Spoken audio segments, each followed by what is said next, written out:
Padre Celestial, ayúdame con mi voz, pero sobre todo ayúdame con tu Santo Espíritu. Aviva el don que me has dado.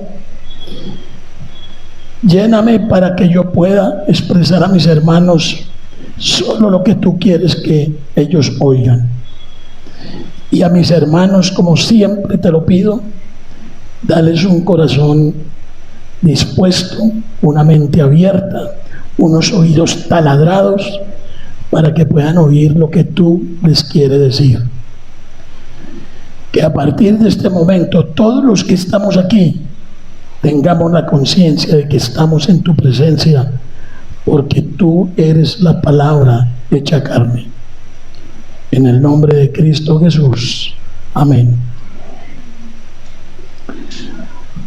Bien, tengan un poquitico de paciencia conmigo.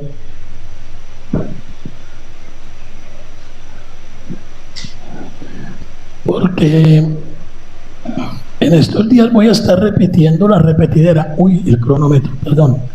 No quiero predicar más de 1 hora, entonces, no mentiras. Ustedes saben que yo soy muy cumplido para empezar y para terminar. Respeto mucho todas esas cosas. Bien.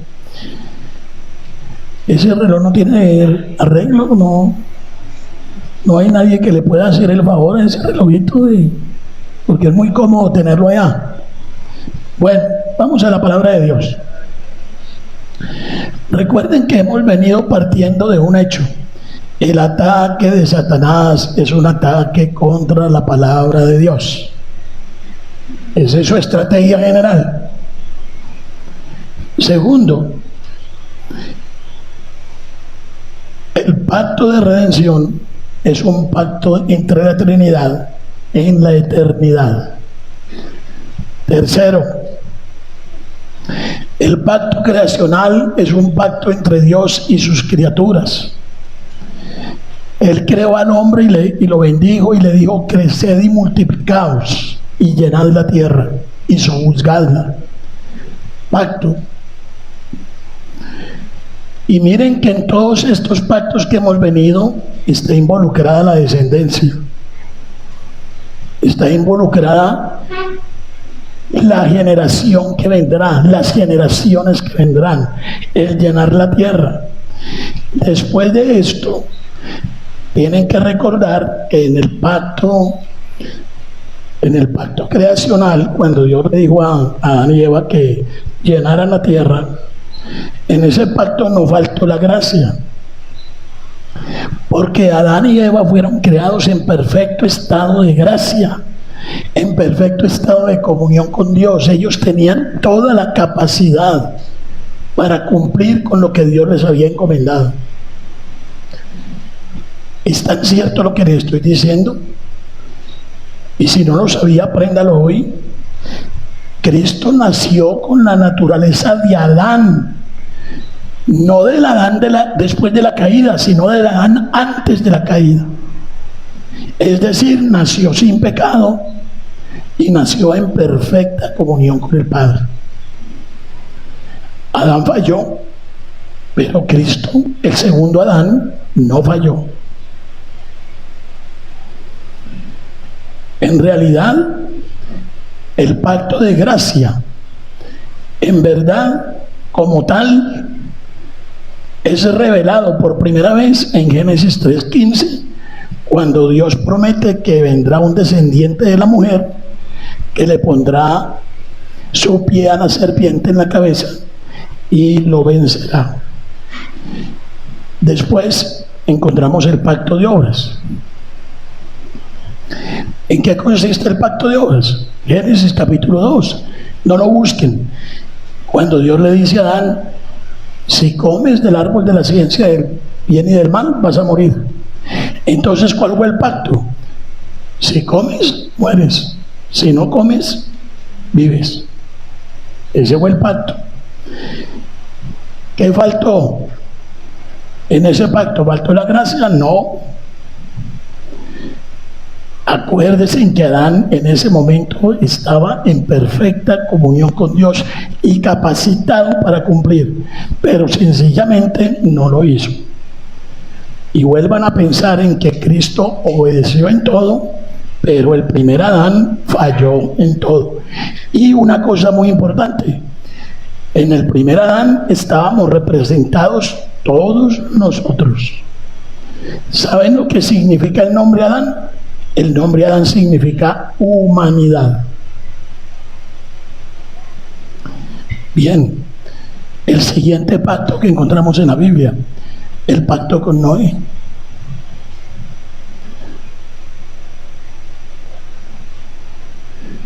Y en todos los pactos que hemos visto y los que vamos a ver, no quiero que pierdan de vista el hecho de que es un pacto hecho con el personaje y con su descendencia.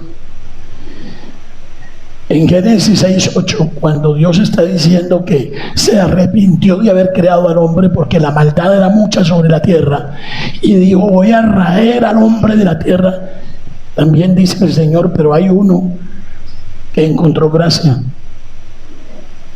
Noé. Hermanos, no era que Noé fuera bueno, no era que Noé no mereciera morir con todos los que murieron. Lo que pasó fue que halló gracia, como la Virgen María. ¿Y qué pasó cuando halló la gracia?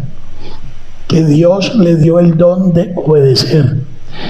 Recuerden, imagínense, Dios le dice al pobre Noé, vaya a ese monte y hágame un barco enorme, un monstruo de barco en un monte donde no había ni una gota de agua. ¿Dónde iba a navegar ese barco? Empezando por eso, Noé iba a ser tratado por sus paisanos como loco. Ese viejo se deschavetó. Mírelo, ¿dónde está haciendo ese barco? ¿Y qué le decía Noé a sus contemporáneos? Les decía, mire, va a llover. Ellos no conocían la lluvia. Recuerden que Dios al principio regaba la tierra con un vapor. ¿De cuál lluvia está hablando? El mensaje de Noé era un mensaje completamente incomprensible e irracional para sus contemporáneos. Pero ¿qué dice el Nuevo Testamento? Dice que la palabra de Dios, la palabra de la cruz, es locura para los que se pierden. ¿De qué nos trata la gente a nosotros? De locos. Ahí vienen esos locos.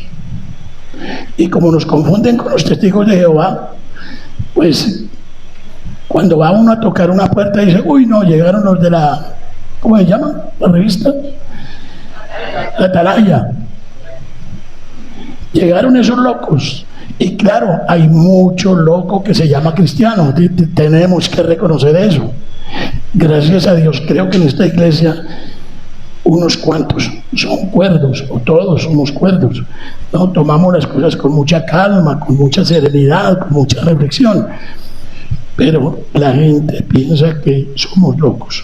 Pero no halló gracia ante los ojos de Jehová. Dios mantuvo el remanente. Dios tenía que cumplir su promesa de Génesis 3:15. Por alguna parte tendría que venir el Salvador. Y Dios se cuidó que Noé fuera ese remanente. Noé y su familia. Ahora sí quiero que abra Génesis 6. Génesis 6.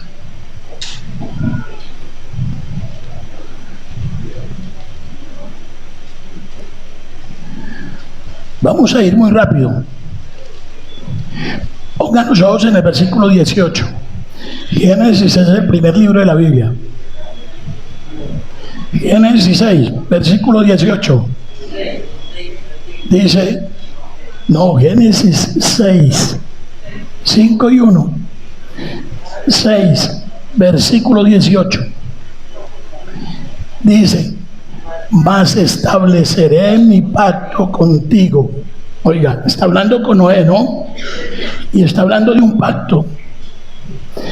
y entrarás en el arca tú, tus hijos, tu mujer y las mujeres de tus hijos contigo, familia. El pacto era con Noé, pero dentro de los términos del pacto entraban su mujer, sus hijos y las mujeres de sus hijos. Quiero enfatizar eso. Quiero que lo noten.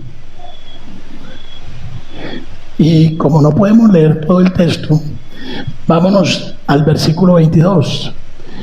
Solo para hacer una mención a lo que es el fruto de la gracia en una persona. El versículo 22 dice: y lo hizo así Noé. Hizo conforme a todo lo que Dios le mandó, incluso el entrar en el arca.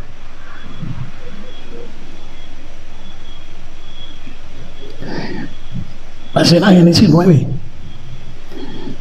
Pasen a Génesis 9. Pongan los ojos en el versículo 11. 9:11.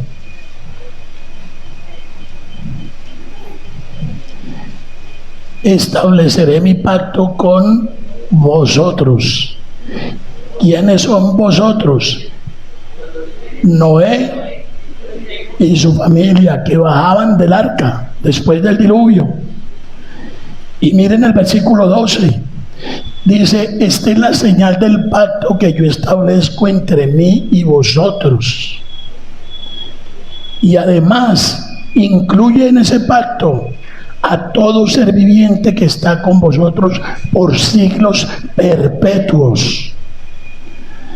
Es que Dios no metió en el arca solo a Noé y a su familia. Dios metió en el arca los animales que eran susceptibles de morir con el diluvio. Y aquí va a resultar una cosa muy interesante. Dice el versículo 13, lo quiero mencionar solo porque cuando yo veo las banderas y el símbolo de LGTBI, me enfurezco, porque nos robaron un símbolo sagrado para esa porquería de vida que viven. Versículo 13: mi arco he puesto en las nubes,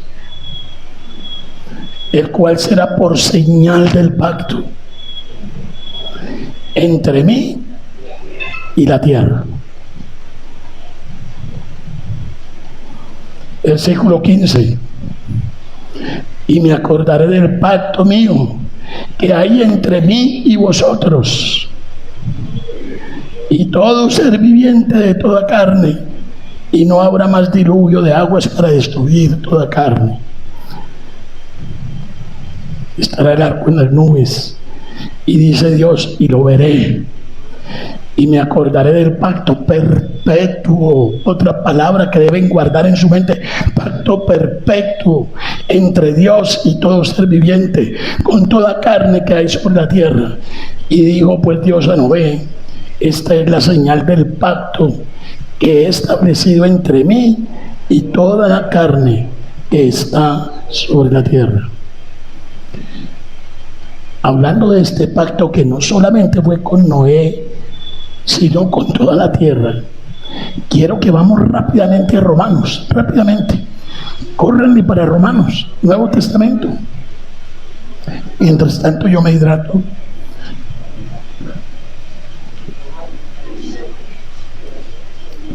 Capítulo 8. No podemos leer todo el texto porque no acabamos hoy, pero pongan los ojos en el versículo 19. 8:19. Porque el anhelo ardiente de la creación es aguardar la manifestación de los hijos de Dios. Versículo 20: porque la creación fue sujetada a vanidad, no por su propia voluntad, sino por causa del que la sujetó en esperanza. Versículo 21, porque también la creación misma será libertada de la esclavitud de corrupción a la libertad gloriosa de los hijos de Dios. Antes de ir al versículo 22, que es muy importante, a mí me da risa cuando los políticos hablan de la lucha contra la corrupción. Hermanos, no le crean a nadie eso. La humanidad está maldita, está bajo maldición, y parte de esa maldición es su corrupción. Solo habrá libertad de corrupción en los hijos de Dios. Y Nicolás esta mañana nos hablaba de lo que hacemos con la policía. Oía por la radio hace 2 o 3 días cuál es el lenguaje que hay ahora entre yo como ciudadano y un policía que me pilló en la infracción. Dicen que ya no hay necesidad de preguntarles nada, porque ellos mismos le dicen a uno: hay 50.000 formas de arreglar esto.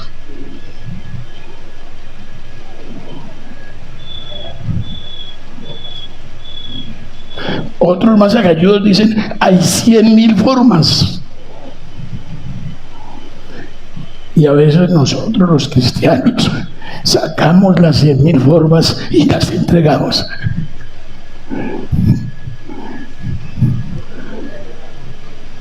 Participamos en todo esto del mundo, pero hay perdón en Cristo, y todos, hasta yo he caído en eso. Les confieso, aquí hay sentada una persona con la cual yo pasé una vergüenza terrible una vez, que la llevaba para Bogotá en mi carro, y cometí una infracción en el túnel. Yo no sabía que uno no se podía devolver allá del túnel. Yo me devolví porque se me quedó la billetera en la casa. Y yo, en mitad del túnel, fui a una de esas, ¿cómo se llama?, bahías, y volteé y me vine, y claro, el policía me paró a la salida. ¿Qué le pasó, señor? Y yo dije: ¿qué le digo? Y yo: no, es que me falló el carro. Pura paja. Pastor Lionel mintiendo, y llevaba una oveja atrás de pasajero.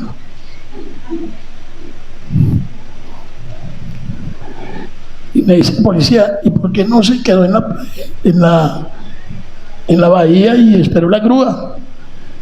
Y no, es que yo quise ver si podía salir rápido del túnel con el carro así y buscar que me lo arregle. Pura paja, seguía mintiendo el pastor Lionel. ¡Qué vergüenza! ¡Qué vergüenza! Ese día, para tranquilidad de ustedes, yo no soborné a nadie. El policía más bien tuvo como compasión. Digo: pobre tipo, me quedé como un bobito, pero bueno, al fin y al cabo me jodí. Pero después de haber ofendido a mi Dios, que es lo más grave que le puede ocurrir a una persona. Y lo más grave de la corrupción no es quién se soborna o a quién sobornamos. No, lo más grave de la corrupción es que ofendemos a un Dios bueno, recto, justo, amoroso. Bien, después de este cuento sigamos. 22. Menos mal que Rubén dijo que aquí somos pecadores, ¿no? Bueno, versículo 22. Porque sabemos que toda la creación gime a una y aún está con dolores de parto hasta ahora. Versículo 24.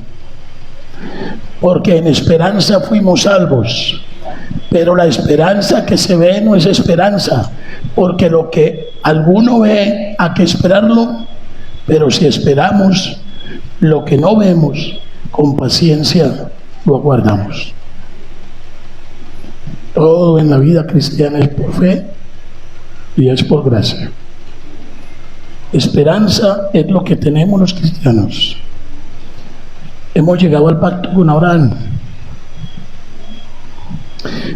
Vayan a Génesis capítulo 12 si me quieren seguir. Génesis 12.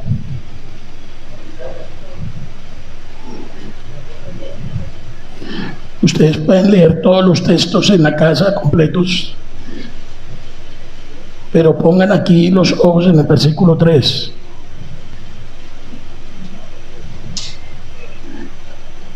Bendeciré a los que te bendijeren y maldeciré, y a los que te maldijeren maldeciré.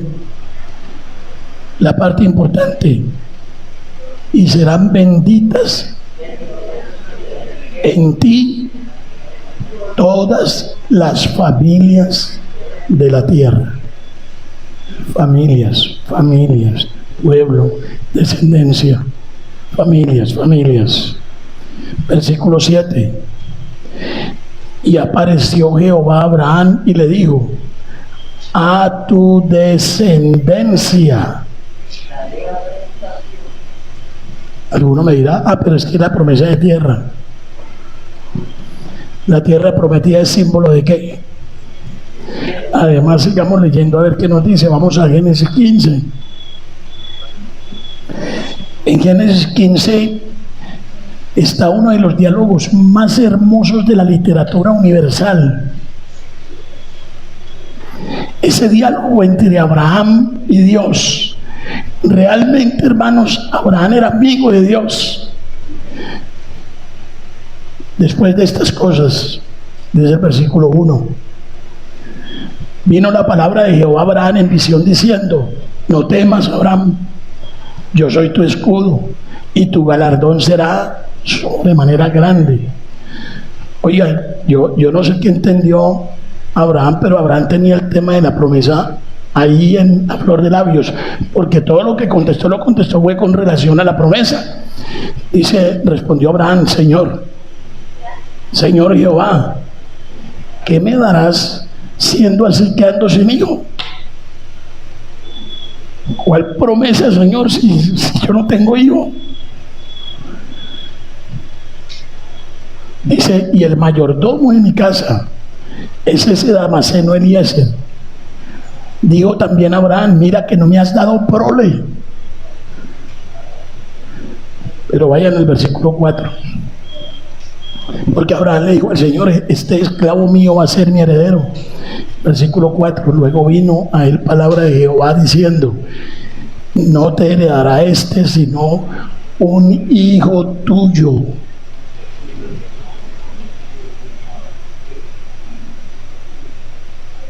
Un hijo tuyo será el que te heredará. Y si van al versículo 5, el Señor le dice: mira hacia el cielo, cuenta las estrellas, así va a ser tu descendencia, si la puedes contar. Descendencia. Ahora el versículo 6 es glorioso, porque, hermanos, este asunto nuestro es asunto de fe, es asunto de creer, es asunto de darle crédito a Dios. ¿Está en la Biblia? ¿Lo dice Dios o no lo dice Dios? Versículo 6. Y creyó a Jehová y le fue contado por justicia. No me vuelva a decir que usted cree en Dios. Yo como pastor no tengo la meta de que usted crea en Dios. Yo supongo, yo doy por sentado que usted cree en Dios, porque los demonios también creen y tiemblan. ¿Quién en Colombia le va a decir que no cree en Dios? Muy contados son los que dicen que son ateos. Pero es que no se trata de creer en Dios, se trata de creer a Dios.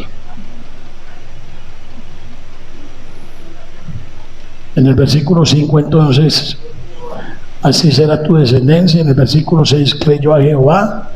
Y si ustedes siguen leyendo, vamos al 12, porque el Señor le mandó a Abraham a matar unos animales y a dividirlos por la mitad y a poner unos a un lado y otros a otro lado. Les quiero contar que ese era el sistema de juramento que tenían en la antigüedad. Los dos que se comprometían pasaban por en medio de los animales, y eso quería decir lo siguiente: si no cumplimos el pacto que estamos haciendo hoy, que nos pase lo mismo que a estos animales, que nos partan por la mitad. Eso me hace acordar que algunos, a veces yo he oído a gente que dice que me parta un rayo. Es más o menos lo mismo aquí. Si no cumples el pacto, que te parta un rayo.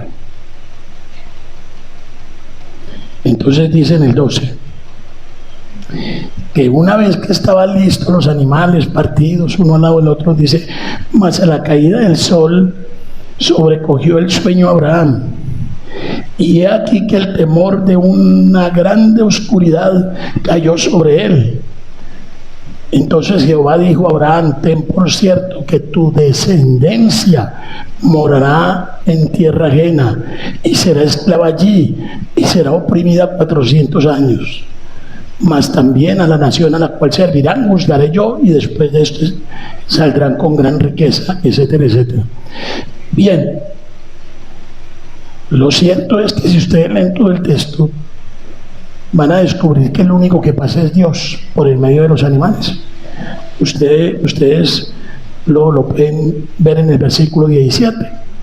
Dice, y sucedió que puesto el sol y ya oscurecido, se veía un horno humeando y una antorcha de fuego que pasaba por entre los animales divididos. Solo pasaba Dios, no pasó Abraham. Porque Dios sabía que Abraham no cumpliría. Porque también nos está enseñando que en los asuntos de salvación y en el plan de salvación de Dios es asunto solo de Él. Usted no tiene nada que ver. Es asunto solo de Dios. Y por favor, vayan a Hebreos capítulo 6 y los voy a esperar que lo busquen. A propósito de esto que estamos diciendo del juramento. Hebreos capítulo 6, versículo 13. Y todos me van a ayudar a leer porque ya mi garganta está suficientemente cansada. Hebreos 6, 13.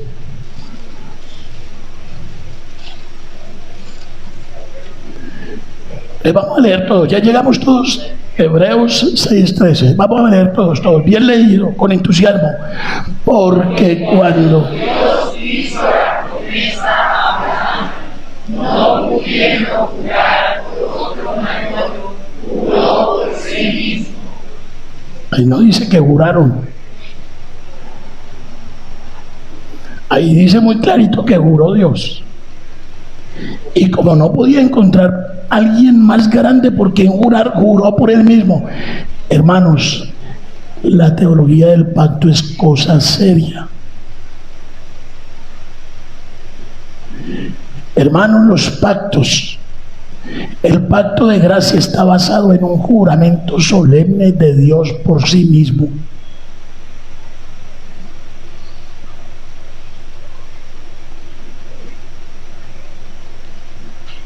Aprendamos aquí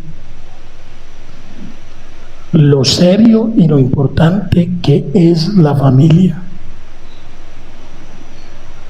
Por todo lo que hemos venido diciendo y por lo que vamos a decir, si alcanzamos. No coja esto de tener familia como una cosa deportiva. Yo tengo hijos porque es que los bebés son tan lindos. Yo voy a tener hijos porque como todo el mundo tiene hijos. Yo voy a tener hijos porque qué bueno criar, qué bueno levantar, qué bueno amamantar, qué bueno no sé qué. No. Usted va a tener hijos por pacto con Dios para llenar la tierra. Y no la tierra como tal, no el mundo como tal, el reino de Dios. Usted va a tener hijos para llevarlos al cielo. Si usted no lo hace, si usted no agota todo lo que está a su alcance para apropiarse de todo lo que ha oído hoy, de todo lo que Dios ha prometido, de todo el diseño que Dios ha hecho acerca de la familia, usted está violando el pacto. Y muy probablemente usted nunca entendió el Evangelio y por lo tanto está fuera del pacto.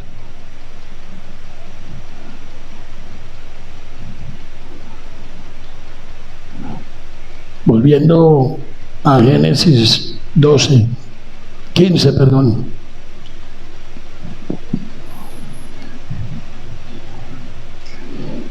Quiero que miremos el versículo 18.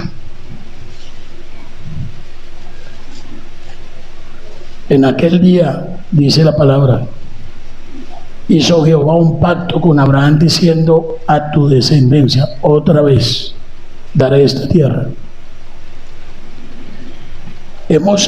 No podemos limitar este pacto de Dios con Abraham solo por la tierra de Canaán, porque la solemnidad del juramento nos dice que eso implica algo más. Y acuérdense que todo lo del Antiguo Testamento es sombra de lo que habría de venir. Hemos estado en el capítulo 12, hemos estado en el capítulo 5, vámonos al 17 para que terminemos y concluyamos con esto de Abraham. Versículo 10. Este es mi pacto que guardaréis entre mí y vosotros y tu descendencia. Dice el Señor aquí con toda seguridad en un futuro perfecto que implica continuidad. Será circuncidado todo varón de entre vosotros. Circuncidaréis pues, versículo 11, la carne de vuestro prepucio, y será por señal del pacto entre mí y vosotros. Y ojo al versículo 12. Mucha atención con el 12. Y de edad de 8 días será circuncidado todo varón entre vosotros por vuestras generaciones, el nacido en casa y el comprado por dinero a cualquier extranjero que no fuere de tu linaje. 13. Debe ser circuncidado el nacido en tu casa y el comprado por tu dinero, y estará mi pacto en vuestra carne por pacto perpetuo. Y el varón incircunciso, ahí viene lo importante, el que no hubiere circuncidado la carne de su prepucio, aquella persona será cortada de su pueblo. Ha violado mi pacto.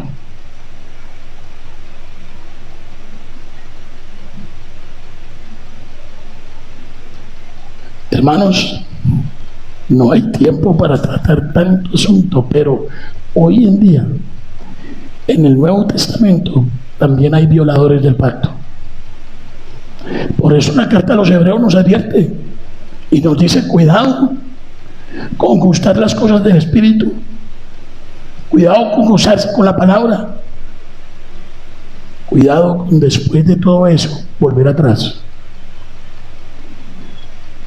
Violadores del pacto. Me quedan otros 2 pactos rápidamente para que podamos hoy concluir esto. El pacto con Moisés. El pacto con Moisés no es otra cosa que el pacto sinaítico, los 10 mandamientos. Eso no ha pasado, eso no ha sido derogado, fue escrito en piedras. Pero dirá usted, ¿qué tiene que ver eso con la familia? Ahí en ese pacto no se menciona nunca tu descendencia, aunque sí se va a notar, sí lo vamos a encontrar. Pero los quiero remitir a Deuteronomio 6. ¿Qué es lo que dice Deuteronomio 6? No lo busquen, ustedes lo saben de memoria. ¿Qué es lo que dice Deuteronomio 6? Dice: estos son los mandamientos, estatutos, leyes que yo te mando hoy para que los guardes, tú y tu hijo. Y más adelante dice: y los enseñarás a tus hijos cuando estés con ellos en el camino, cuando te levantes, cuando te acuestes. El Señor mandó enseñar su ley. Los que oyeron el programa radial esta mañana se dieron cuenta que yo les dije que muchas veces he preguntado por los 10 mandamientos que leímos hoy y muchos cristianos no lo saben. Como yo soy viejo y yo estudié con el padre Astete, yo me sé los 10 mandamientos del padre Astete y por eso a mí no me pueden meter los dedos en la boca. Los 10 mandamientos son los que leímos hoy aquí, que están en la Biblia, pero muchos cristianos no lo saben. Y yo me pregunto, si no saben la ley moral de Dios, ¿cómo la cumplen?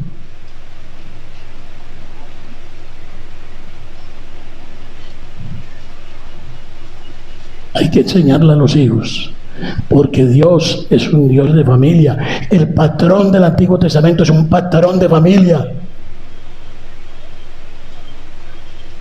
Tengan cuidado con sus familias, tengan cuidado con sus hijos.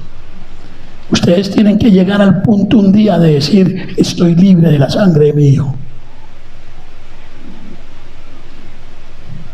El otro pacto que me falta es el pacto con David. En 2 de Samuel, capítulo 7. Segundo libro de Samuel, capítulo 7. Muy rápidamente, no tenemos tiempo de pormenorizar en esto, pero ustedes pueden leer en su casa del 8 al 16, pero vamos a poner la mirada en el versículo 12. En el versículo 12 dice, y cuando tus días sean cumplidos y duermas con tus padres, es decir, te mueras, yo levantaré después de ti uno de tu linaje, el cual procederá de tus entrañas y afirmaré su reino. ¿Quién fue ese descendiente? Salomón. Y claro, al Salomón contestó aquí inmediato, claro, era una referencia a la venida del Mesías. ¿Por qué le digo que Salomón? Porque en el versículo 13 dice, él edificará casa en mi nombre, a mi nombre, y yo afirmaré para siempre el trono de su reino, y yo le seré a él padre y él me será mi hijo, y si él hiciere mal yo lo castigaré con vara de hombres y con azotes de hijos de hombres. Pero mi misericordia, dice el versículo 15, pero mi misericordia no se apartará de él como la aparté de Saúl, al cual quité de delante de ti, porque Saúl es un prototipo tremendo de los violadores del pacto. Pero mi misericordia no se apartará de él como la parte de Saúl, al cual quité de delante de ti. Versículo 16, y será afirmada tu casa, tu familia, tu hogar, lo que tú eres, lo que tú tienes. Bien, antes de ir a la conclusión primera, imagínense cuántos sermones llevamos, 3 ya, y apenas llegamos a la primera conclusión. Y gracias a Dios que llegamos. Estoy en horario todavía.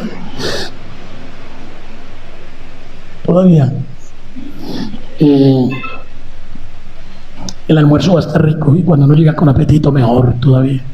Bueno, antes de ir a la primera conclusión, adelantémonos un poquito y veamos a ver cómo va a terminar todo esto del pacto, porque a la final hay un solo pacto. Todos los pactos forman parte de un solo pacto, el pacto de gracia, el pacto de la Trinidad en la eternidad. Vamos a ver cómo termina esto, porque la Biblia, mis queridos hermanos, es la historia del pacto. La Biblia empieza con una relación entre el hombre y Dios, o digamos de Dios y el hombre, y termina en Apocalipsis con una relación entre Dios y el hombre. Vayan a Apocalipsis, capítulo 5, versículo 9. Ya estoy por acabar, tranquilos. Respiren profundo.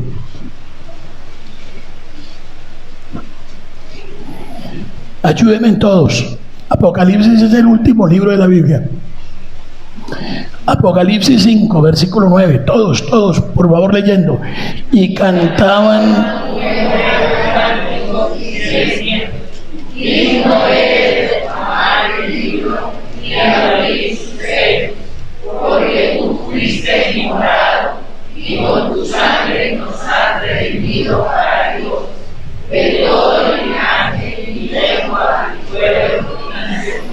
Quiero que hagan énfasis en la última frase.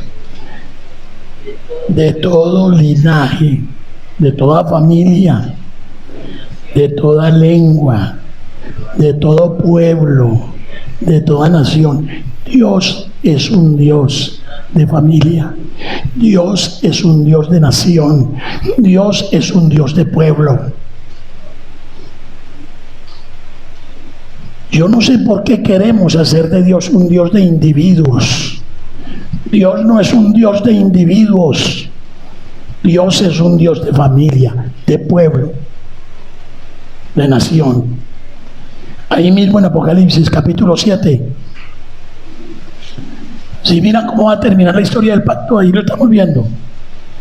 Todos, vamos a leer así como leyeron con entusiasmo. Vamos todos. Después de esto. Oye, eso parece una caída de aguacates. A ver, ustedes saben leer en grupo. A ver, vamos.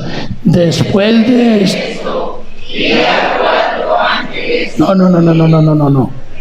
Estamos equivocados. O yo, ustedes, no sé. ¿Está leyendo Apocalipsis 7:9?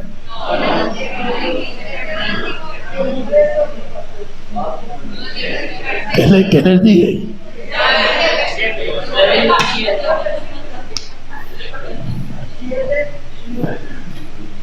A veces se me derrama la inteligencia.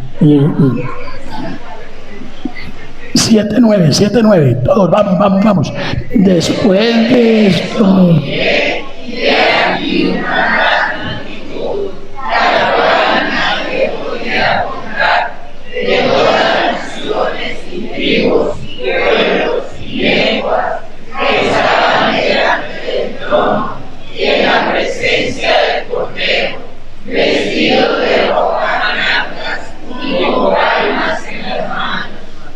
Quiero que se fijen en la expresión que dice una gran multitud, la cual nadie podía contar.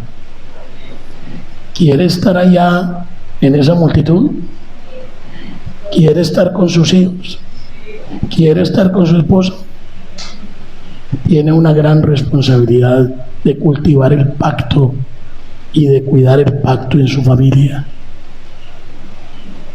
Instruye al niño cuando es instruible, y aunque llegue a ser viejo, no se apartará del camino. Esa es palabra de Dios, y Dios no miente. Primera conclusión: todo lo que vimos en forma rápida y superficial entre los pactos del Antiguo Testamento, todo fue en familia. En el Antiguo Testamento hubo un patrón, la familia. La familia de Adán hasta Noé. Desde Noé hasta Abraham, desde Abraham hasta David, y desde David hasta Cristo. Por Dios, ¿quién nos autoriza para decir que el patrón cambió en el Nuevo Testamento? Vamos a mirarlo en el próximo sermón, que también en el Nuevo Testamento el patrón del pacto con Dios es familia. Aquí tengo recién casados, llegaron ayer o antier de la luna de miel, y vinieron negros, se nota que estuvieron en la costa, vinieron negros, y otros que se casaron hace unos meses atrás, y otros que tienen unos añitos, parejas jóvenes. Yo estoy encantadísimo. Se casaron para entrar como pareja en el pacto. Se casaron para entrar como pareja y con hijos en el pacto. Se casaron para llevar a cabo el pacto de gracia en sus vidas, que empieza desde lo que le dijeron en Génesis hasta lo que ocurrirá en Apocalipsis. No jueguen con la familia. No pongan sus hijos en la boca del lobo. No se los entreguen al diablo. Cuídenlos con celo, porque no son de ustedes, son de Dios. Herencia de Jehová son los hijos. Entendamos la teología del pacto. Los invito a hacer el curso. Entendámosla. Si ustedes lo entienden, tendrán una hermenéutica precisa de interpretación. Háganlo, estudien, conozcan a Dios, porque todo el Antiguo Testamento lo que se propone es mostrarnos quién es Dios, el carácter de Dios. Mis queridos hermanos, en punto 57 segundos, de manera que aprendan. Y vamos a orar. Padre Celestial, espero que mis hermanos se gocen en tu palabra.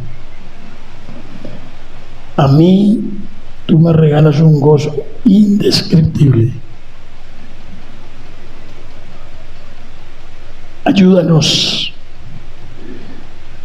para creerte, ayúdanos para poder verte en la Biblia, para poder ver a Cristo, y viendo a Cristo te podamos ver a ti, Padre, en la Biblia, tu carácter, lo que tú eres, lo que has prometido, lo que estás haciendo, lo que harás. Ayúdanos, Señor, a gozarnos con estas cosas.